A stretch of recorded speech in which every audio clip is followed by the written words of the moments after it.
इनके चैनल में लाइक सब्सक्राइबर करिए, इनका चैनल को भी आप लोग सपोर्ट दीजिए। और हम लोग माता रानी का भजन गाने जाने छठी मैया का।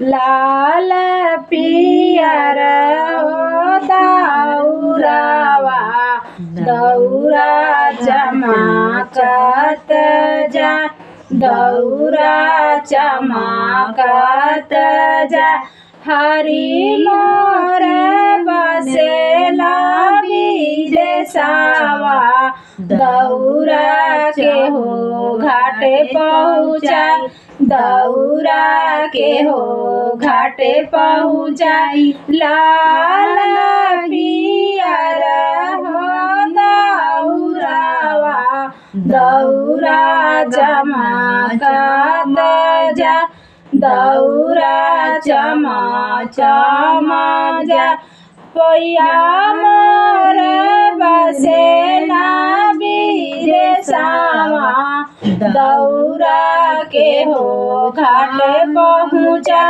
बहंगी के हो घाटे पहुँचाई लाल पियर हो दौरावा दौरा चमकत जा दौरा चमकत जा पिया मोर बसेला विदेशवा फलवा के हो घाटे पहुँचा फलवा के हो घाटे पहुँचाई।